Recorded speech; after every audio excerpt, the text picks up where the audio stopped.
Welcome to the Tech Ranch, live and local here on Super Talk 1270.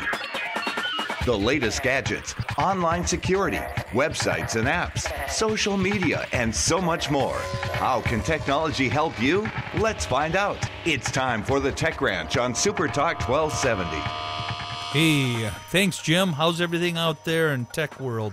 Pretty good. I understand the lawnmower man is here today. Yeah, He'll be buzzing by the window periodically. Yeah, that'll be interesting. That sounds great. Well, I'm Randy James, sitting in for Marlo today, doing a little tech talk.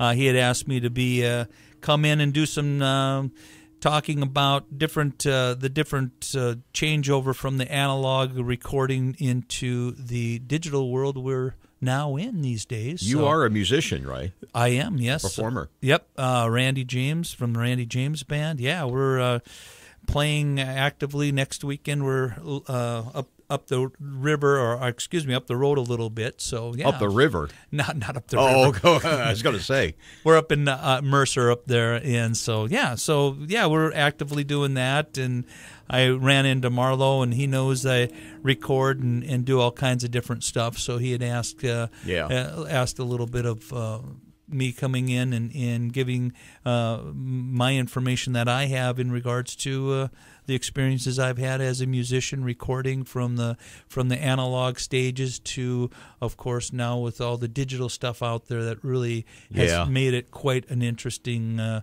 environment for recording. So I'm fascinated by that stuff. Oh yeah, when I was a kid, I had a couple of tape recorders, and I would try to do little tricky things. Oh like, you record a track, and then you record it on the other tape recorder. Oh yeah. Which by the time you're done, it all sounds muddy as all get out. Oh yeah, that bouncing, I believe that you're referring to is the bounce. Yeah. And of course that was done back. The Beatles had done that on a 4-track on a lot of their stuff. So.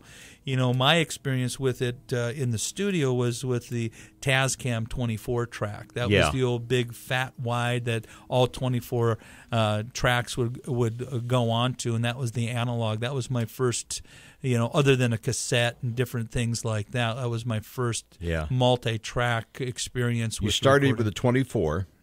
Well, I was in the studio, and we were recording, and I was always I was always intrigued by all the stuff behind the scenes and how that all worked and how it got from a raw product to the finished production product. So that was, and back in the day, the Tascam 24, the model escapes me now, but that was one of the standards used, and that was an analog, a big wide, I believe it was a 2-inch tape that was, the big reels. So it was very interesting back in the analog days. And of course they used a lot of the analog equipment that was the plugins, and were the bigger, Rupert Neve, of course, had a lot of different stuff out there, and that was those types of boards and stuff. So, and which they are still using to this day, but they're blending some of that analog with the digital.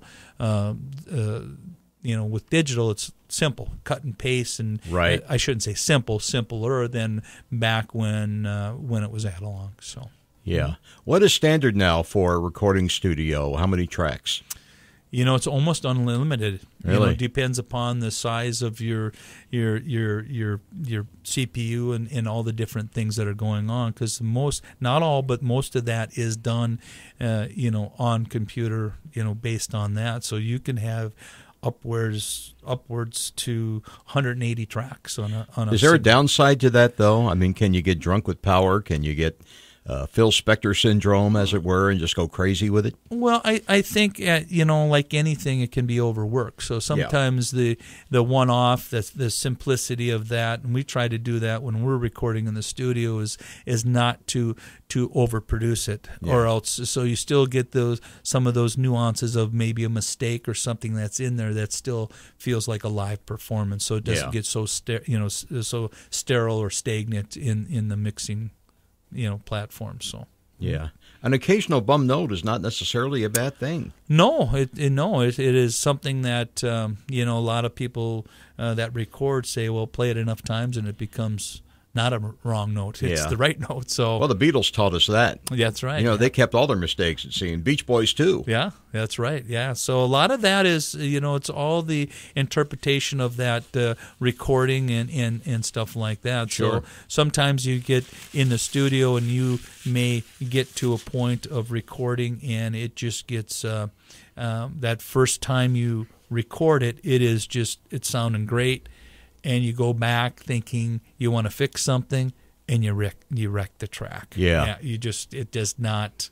That spontaneous situation is really something that is magical. It really is. And talking to people that do that recording and are with other musicians in the studio, it is kind of a magical thing. So I read an interview years ago with Les Paul, who of course was one of the guys who invented the whole thing we're talking about. Very much so, yep. And he talked about that, about going back and forth with the tape recorders. He record his recording of his recording and so on, and then he would notice a bum note in there, and at some point he had to decide, well, the hell with it, maybe I'll just leave it in there. That's right, yeah, because going back to try to correct it, you just, you can wreck that moment, if you want to call it that. And sure. That's kind of what it is, so, but, So, the transition has really come with the analog going to the studio. It's become more simple in the sense of, there's a lot of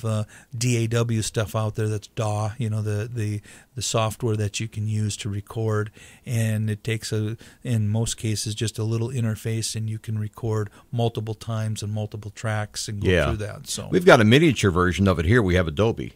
Yeah. Which, you're laughing. No, that's not. No, I'm not laughing. No.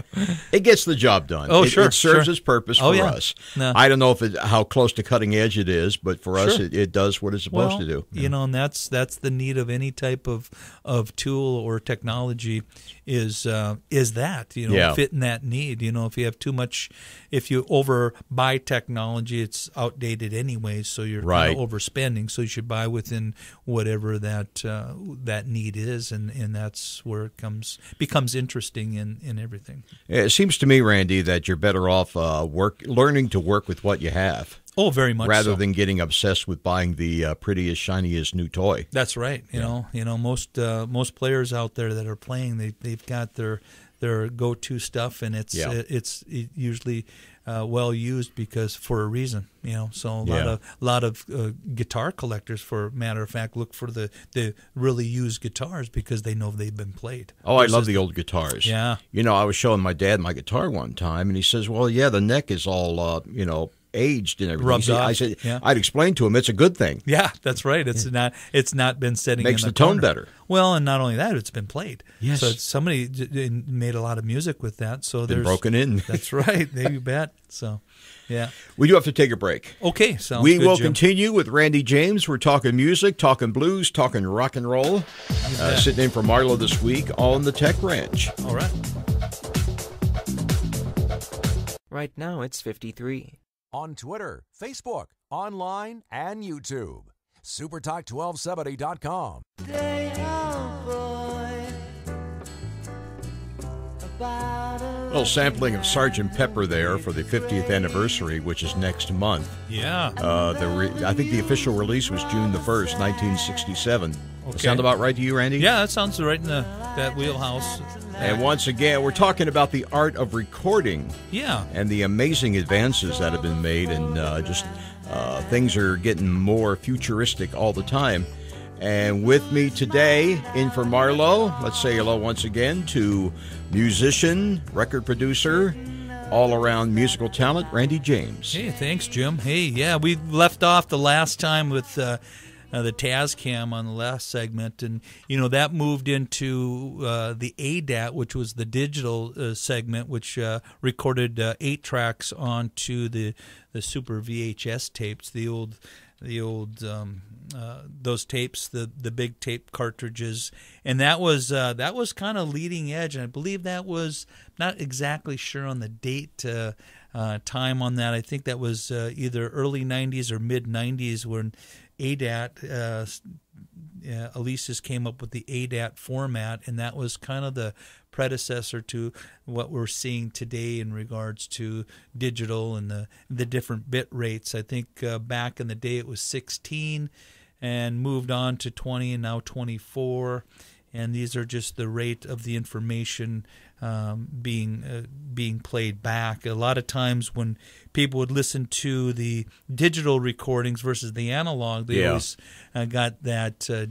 They called it a digital fatigue. There was that stepping, and it seemed to be a little bit sharper than the analog. So people say something is lost in some of the classic vinyl recordings when they move it to digital. A certain warmth, if you will, that they had with the original that they say they don't have with the modern. Yeah, correct, and that's part of the. If you look at the digital as a step, if you look at how it breaks down, and even there is different platforms and different things they can do to fill that step up, so that it isn't such a sharp transition to the next musical note. It's really kind of interesting when you break it down. Versus, I think a lot of the analog had a lot of white noise, or I don't know if you want to call it natural, but more of background noise. Yeah, more of what the ear was anticipating, or and not as sharp as some of the digital stuff.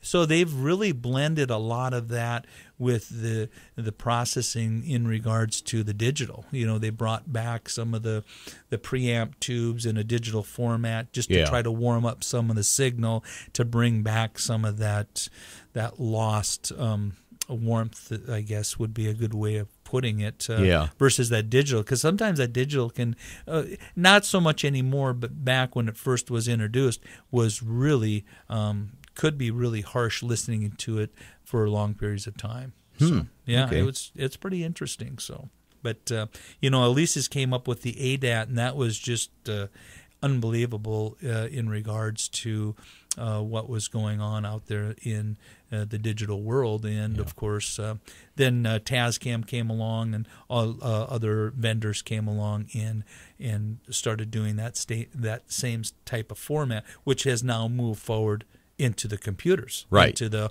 hard drives and stuff like that. What's amazing is that you have a lot of guys out there who are, living in places like Bismarck and Fargo and nowhere near New York or Los Angeles or Nashville, wherever, and they have these amazing facilities in their basement, stuff that in some cases is more advanced than some of the world-class players used to have. That is correct. That technology has taken us to that place where the simple interface with a laptop can produce quite a nice sound. I know our first EP, which was called Appetizer, I did it on I think it was a $399 laptop with a Tascam interface, 8 channels. So going back to learning what to work with, and having too much and not enough, and that type of stuff. So some of that has you'll still get a sound, and you'll need to mix it accordingly. But a lot of that has been really simplified in the sense where a lot of the population can do multi-recording and quite well at a very low budget. So, but it doesn't mean everybody's going to have a hit record. You still have to have the talent going in. That is correct. Yeah. So you still have to have the talent of that of the recording. So and so that's kind of where things have gone in regards to ADAT was introduced into the digital format. It introduced it to the masses a little bit, and then from there it worked. And nowadays we are getting into the digital boards, which have been out there for quite some time, but you're being able to operate these digital boards via iPads and iPhones and different things. I brought some different things here today just to kind of support what we're talking about, because it's just gone in leaps and bounds in regards to the technology and what can be done with the remote capabilities. I understand that there are actually apps you can put on your phone or your pad that will actually act like a miniature studio. You can actually record several tracks using your phone or your pad. Oh, sure. The great one of the great things of the Apple products is they have GarageBand, and they have GarageBand. I love it. Yeah, GarageBand. I think there's like 8 tracks right there that you can kind of just open up and start working with that. Yeah. And then there's a lot of different virtual instruments in there that you can layer your tracks on top. And, I mean, it becomes a quote-unquote mini studio, and it's just phenomenal when you start using that. So it's not hard to imagine John Lennon, if he were around today, or even a guy like Dylan, sitting in a hotel room somewhere and coming up with a tune and actually making a record out of it using some kind of app on a cell phone or an iPhone. Yeah, and there's 2 sides to that also, because sometimes the technical side of the artist will take over and the artistic gets smothered. So sometimes that's not always the sometimes you play the song and you want somebody else to tech it, because there is that division in when you're doing that division of your mind. I mean, you've got to think on a technical basis, and sometimes you can lose the nuances and or the writings of that particular, capturing that moment, that song. And so sometimes it goes to where you push the buttons, I'll play the song type thing, and you can still go back on pre and post production and listen to it and produce it, and that is vitally important too, because you can pick and choose different spots of the song that you may want to edit a little bit differently. Yeah. Now, I imagine a lot of that, too, is guided by the type of music you're playing. Now, in your case, Randy, you're more of a blues and classic rock kind of guy. Yeah, we're doing, So it's more of a back-to-basics sound, I would think. We're just plugging it in and playing, and I really believe in putting it out there as a one-off take.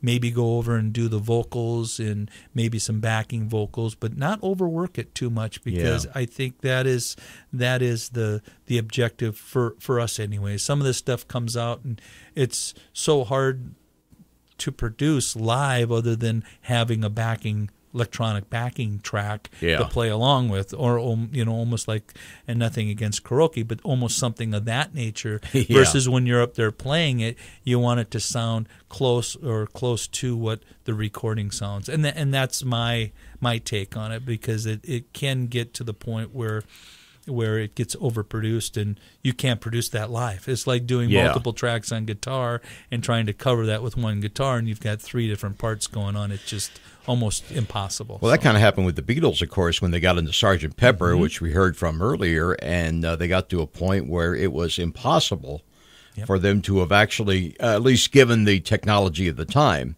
they couldn't have recreated any of that in a live venue. Right. So in their case, they just says, we just won't perform live anymore. Yeah. But if you're a band that relies on going on the road to to make your living, that could be kind of an issue. Well, and and that technology has pushed that also. So that is really part of the challenge, if you will. There's a lot of great talent in the area around here doing a lot of good stuff, and so it's important to support that, because most of us have practiced long hours and tried to get a unique sound or get a message out there, and so sometimes that can be a little overlooked by the listener, and so that is one of the things. So I was going to touch base also on Presonus, also as the digital board out there that they've come across, and many other manufacturers have that too. So we'll maybe touching a little bit more on that on our next segment. Next segment, sure. You bet, Jim. More with Randy James, talking rock and roll, talking the blues, talking the art of recording this week on the Tech Ranch. Jim Walsh and Randy James in from Marlow. We'll be right back. Right now it's 53. Dave Ramsey is heard here. Super Talk 1270. All right. Hey, I know that guy. Yeah, that's you. Yeah, that would be I. Yeah, that's The Randy James Band, right? Yeah, the Randy James Band. You bet. So now, how can we find out more about the band, where it's going to be, about where you're going to be playing? You know, just get on the internet and get on. We have a website. We've got a Facebook page, so just go on there and like us, and we're on that and updating that on a regular basis. So it's pretty fun. I mean, it's great to go out and perform and be, do that in the community. It's a good feeling. Yeah. And we had Jim. We were talking about digital boards in the last segment, and I had mentioned about there's a lot of different manufacturers out there and where the technology's going. We work with Personas, is a company that makes a board that we got beside of. Of course, there's many other manufacturers out there. We just happen to be next to the Personas brand, so there's different things out there. But as you can see on my iPad, I bring up they have basically a virtual mixing board via your iPad or any type of tablet. They have that app you were talking about, and with these types of boards, you can run basically your levels throughout a venue walking around with a wireless iPad. So it's really come a long way. And plus, these boards are also getting to the digital part of things, are all packed with in the sense of the Personas, it's called a fat channel, but anyways, it has a lot of processing power built right in the board, so you don't have to have racks and racks of outboard gear, which like your compressors and different things. It's all built right into the system, and they have user files that you can bring up and copy and paste right on there. So it's really amazing what you can do with some of these digital boards. Yeah. So without a room full of equipment, you just have the board itself. So so we've been using the Personas for I think about 4 to 5 years. Somewhere in that range, maybe I'm a little, and we do have that also in the studio, so that we so when we're in the studio doing our stuff, we're kind of in that same wheelhouse of familiarity of the technology we're working with. Yeah. Yeah. So sound effects, things like echo, and you mentioned compression. What is compression? Compression, scientifically, I don't know if I could explain it, but it is compressing that signal. You'll get natural compression off your guitar and stuff like that, but in the compression world, it is an effect to help smooth out the highs and lows of a signal. Yeah. So a lot of guys will use the compression, so you won't hear that. It just smooths out the signal.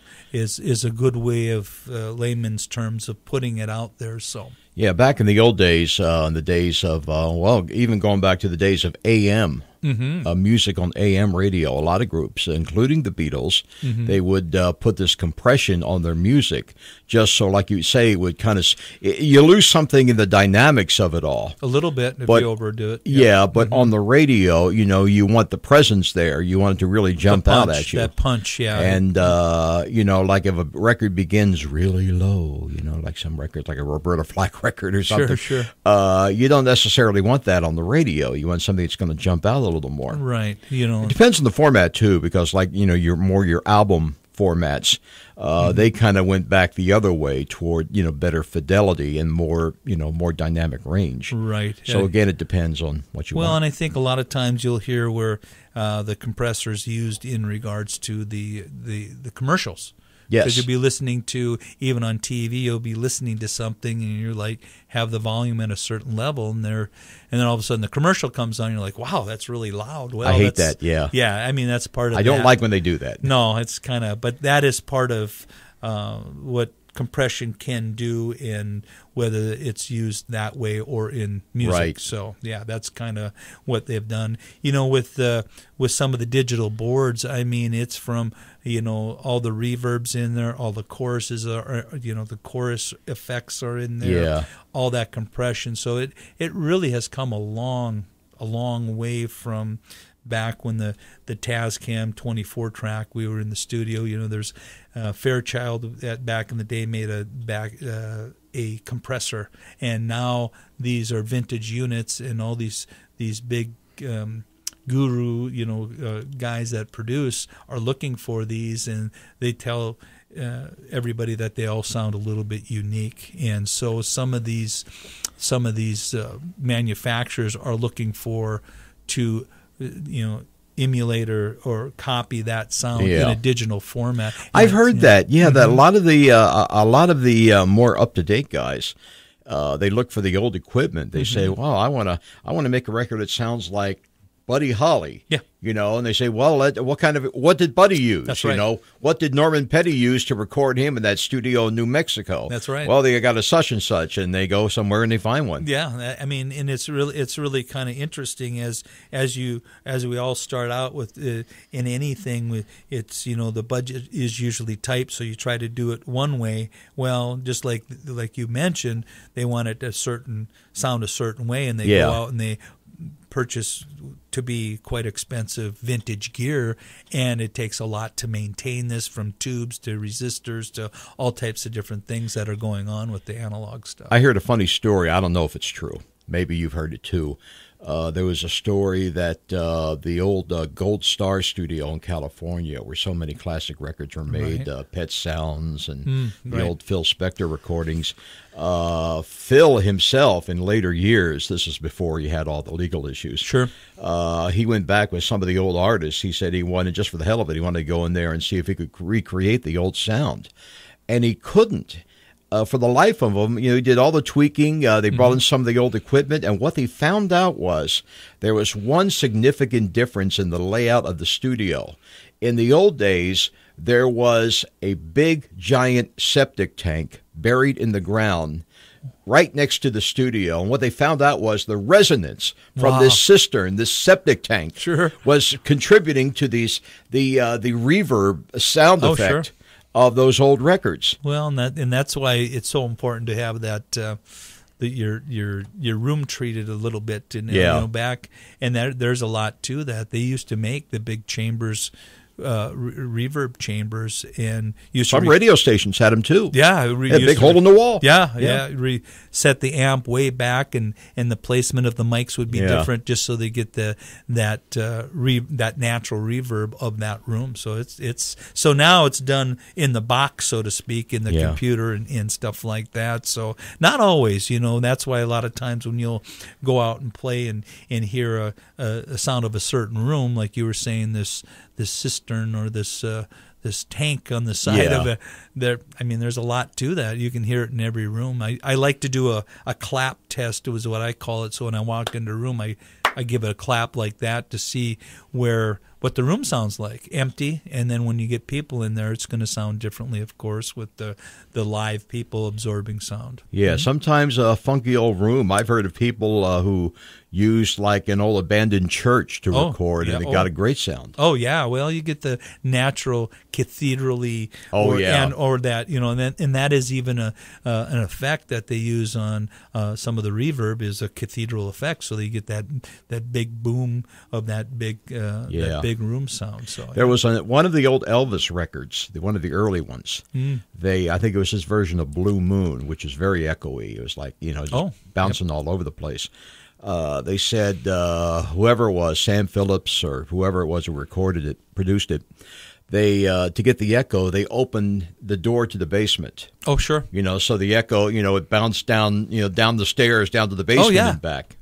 Yeah. And supposedly, if you turn that record up far enough, you can hear the sound of somebody pulling a Coke out of the Coke machine downstairs. That could be. Well, I think a lot of artists would be looking for the bathroom. Bathroom usually has a natural, because of all the hard surfaces. They would go in stairwells and record the vocals. A lot of the old vocal groups did that when they were in high school. They'd go in the men's room and harmonize. Either that or like a fire escape, where you have a lot of concrete, you got a lot of hard surfaces, and a lot of bounce and a lot of natural reverb. And Dion in the Bronx with the Belmonts. Yeah, different. The fire escape in the Bronx, Yeah, and that's going back to making it making using what using what you've got at the time versus using an effect in the box or something like that. So that's very interesting. It always has been to me as a musician and recording and trying to get different sounds. Placements of microphones. Phenomenally different, you know, off axis, on axis, all those types of things in conjunction with the phase of the speaker and different things like that. But so it is really an interesting set. But getting back to the digital boards and stuff like that, there's so much power in these boards, and of course, and so much you can do with them. But of course, you have to know how to work them. So some of the times it gets a little overwhelming, especially it did for me when I first got a digital board. It was like, where is all this stuff at? And of course it's digital now, so you just hit the select button and bring up a whole different rack of stuff. So it takes a little bit of the getting used to that also, which nowadays people aren't used to analog. That's all they're used to. So, well, if you want to get in the recording business, maybe as a producer or just work with people, how computer savvy do you have to be? Well, I think it's computer. Using the computer has really come a long way, as both of us know that. So, I mean, for the most part, I don't think you have to have that much in regards to the production of that, because the overall sound, the engineering may be so, because those are the people that are going to be taking the sound and putting it in on the hard drive and or in the box, so to speak, in that, but how to coax that sound out and blending it with the rest of the stuff and make it sound overall great. So thanks. Talking about the art of recording with Randy James of the Randy James Band. They got their own website. You're on Facebook, right? Oh yeah, Facebook. And you're on YouTube with the Randy James Band. Yep, YouTube. We heard a sample of that before, and we'll continue. Our final segment of today's edition of the Tech Branch is coming right up. All right. Right now, it's 53. The Red River Farm Network. Ag News is here on Super Talk 1270. Hey, all right. Jim and I are back talking all kinds of fun stuff. Talking the art of recording. Yeah, I think so. That's really where things have really evolved into the digital world in regards to the different apps and stuff like that. Another fun fact for you, if I may. Oh, you bet. Berry Gordy. Okay. He would do the final mix on the old Motown records. He would mix it through a little 2-inch car stereo speaker. Oh, sure. Or like a transistor speaker. Yep. Spector did the same thing. I think George Martin might have too. Well, there's some merit to that, because they wanted to make sure that sounded good on anything that was played, either on a transistor radio or in the car, and that's sometimes some of the newer styles are so bass driven that it just overdrives any of that stuff. And there is stuff to that. When I record and when we're recording, I always try to keep that in mind. So we always have that. So we're not. Because when you're in the studio, you can really crank the bass, but then all of a sudden you get it out in a different format, and it sounds terrible. So you want to be able to get it out there to make it sound good on all the formats out there. So we were talking iPhones and different apps out there, and getting back to the digital boards, they also have the iPhones and the smartphones, I'll call them, I guess. But anyways, they also have controls over those for the AUGs in regards to monitoring capability. So it becomes at your fingertips when you have these apps and are able to mix your own monitor, be it a wedge or in-ears, via your smartphone or iPhone or whatever you have as the technology. So, that has come just leaps and bounds from back when it was first going. You always have be setting the levels of the monitors and get the squeal and the different things on stage, and that was just horrendous for a performer, let alone the crowd hearing that if they were there while it was doing a sound check. So.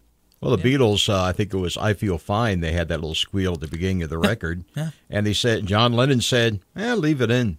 Yeah, I mean, there's something about that legitimizes that moment in time for them. They listen to it and go, "Yeah, that was us, and we did that. Yeah, that was the sound. Leave it in there." And so there's a lot of merit to that, and that's a lot of. We were talking on the break off the mics here about the Rolling Stones and stuff, and how their sound has always tried to be a little bit of swing with Charlie Watts and different things like that. But it may sound somewhat simple, but try to produce it and sound like that, it's virtually impossible. Yeah. So there's a lot of merit to that. So you still have to have the talent going in. Oh yeah, most definitely. All this fancy equipment will not make you into a world-class player if you're not already one going in. That is correct. It's all the tools in the toolbox helping you get to that next level. So it's like putting a teenager in a Ferrari. He's not going to be a great driver.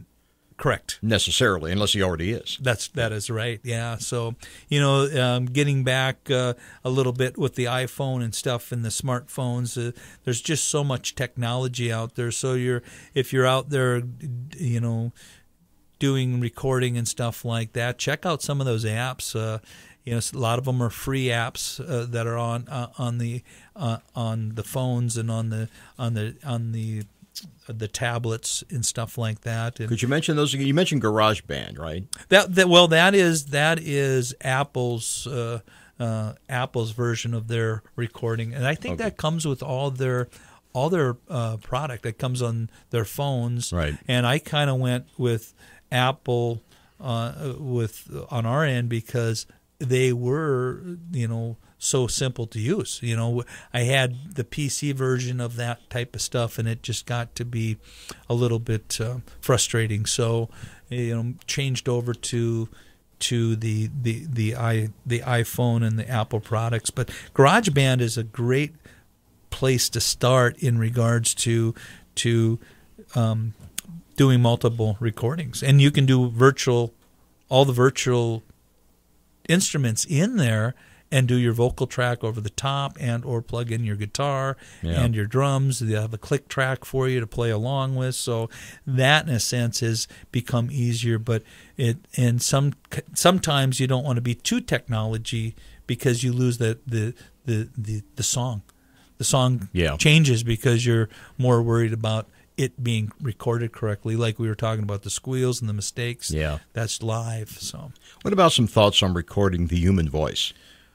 Boy, I guess you mean just as alone by itself, or well, the challenges in recording a voice. Well, just like us sitting here on a microphone, there's definitely techniques of microphones. Sure. With the windscreens and different things for the pops, and you've been trained in regards to the radio, the P's that are don't be popping your P's on purpose.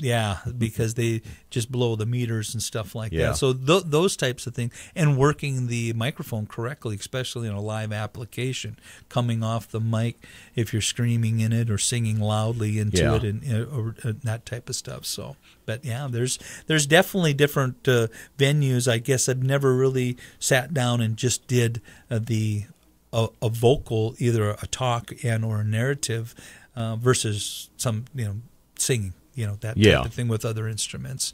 Though it can be a little unnerving when you're in the studio and you pull everything else off and all you hear is your vocals, and it's like, oh my, that's what I sound like. Or if you're drumming and or playing the guitar, you pull everything else off, it just sounds like this piece out there with all these mistakes, but then when you push everything up and it blends together, and that could be a real eye-opener. It is. There's a couple of tracks on YouTube like that where they took a Marvin Gaye record And they eliminated everything but Marvin's singing. Right. And, of course, it's Marvin Gaye, so it's fabulous. Sure.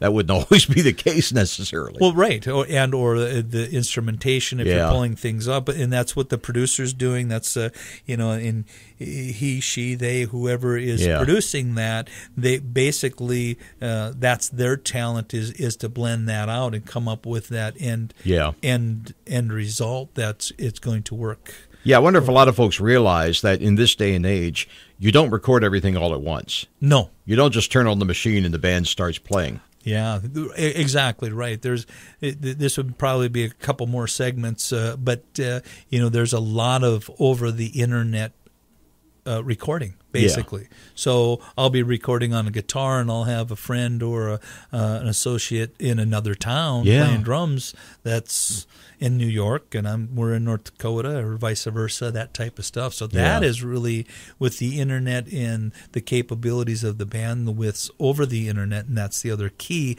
these bandwidths.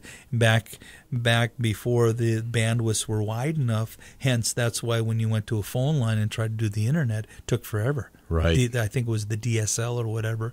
Well, now we got bigger bandwidths, more information, and when doing that, you can do live. So I did want to mention we are playing for a great cause this coming up on 8/5, August 5th, Dakota Leatherneck.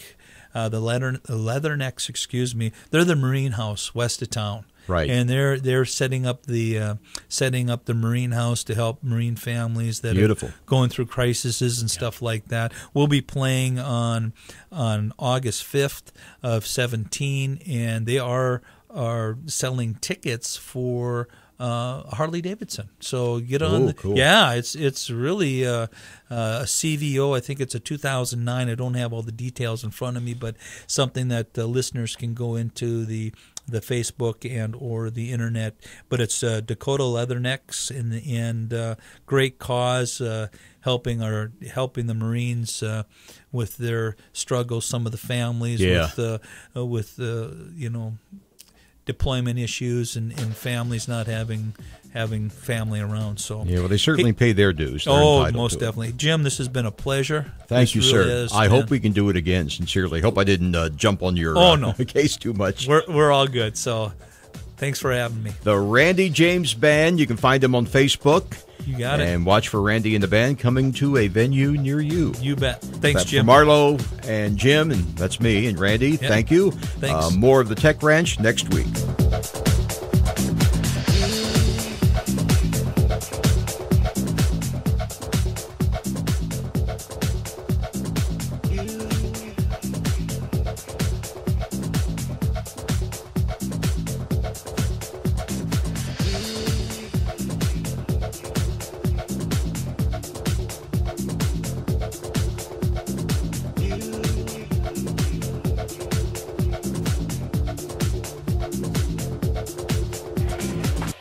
You've been listening to The Tech Ranch, live and local on Super Talk 1270. Keep ahead of the trends. Tune in every Monday morning at 11 a.m. for The Tech Ranch. Exclusively here on Super Talk 1270 and online at supertalk1270.com.